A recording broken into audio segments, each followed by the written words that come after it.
నేను చాలా మంది ఎన్ఆర్ఐస్ ని చూసానండి. వాళ్ళు ఫారిన్ కంట్రీస్ కి వెళ్తారు, సెటిల్ అవుతారు, సంపాదిస్తారు, హ్యాపీగా ఉంటారు, ఫైన్. అండ్ అదే విధంగా ఇండియాని మిస్ అవుతున్నా, ఇండియాలో ఉన్న ఫ్యామిలీని మిస్ అవుతున్నా, ముఖ్యంగా పేరెంట్స్ ని మిస్ అవుతున్నా అని చెప్పి బాధపడుతూ ఉంటారు. ఈ ఎన్ఆర్ఐస్ చాలా మంది ఎన్ఆర్ఐస్ చేసే ప్రధానమైన మిస్టేక్ ఏంటంటే ఎన్ఆర్ఐ టర్మ్ ఇన్సూరెన్స్ ని తీసుకోరు, ఇగ్నోర్ చేస్తూ ఉంటారు.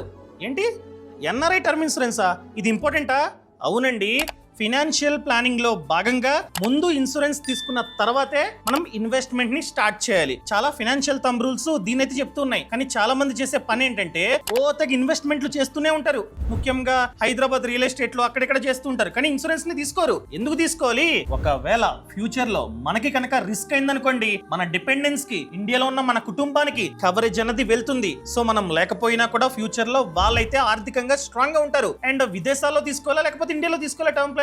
విదేశాల ప్లాన్స్ తో కంపేర్ చేస్తే ఇండియాలో టర్మ్ ప్లాన్స్ అనేవి 30 to 50% చీపర్. మీరు ఎన్ఆర్ఐ కాబట్టి 18% జిఎస్టీ ఇండియాలో కట్టాల్సిన అవసరం లేదు. ఒకవేళ మీరు కనుక ఇయర్లీ ప్రీమియం ని చూస్ చేసుకుంటే ఎక్స్ట్రాగా 5% డిస్కౌంట్ మీకైతే వస్తుంది. టోటల్ గా 23% వరకు డిస్కౌంట్ మీకైతే వస్తుంది.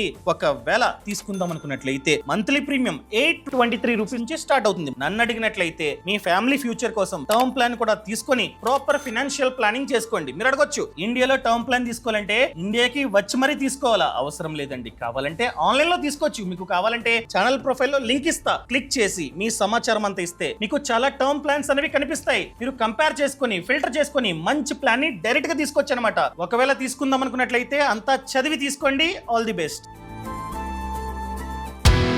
బాస్ వాలా, బీ ద బాస్.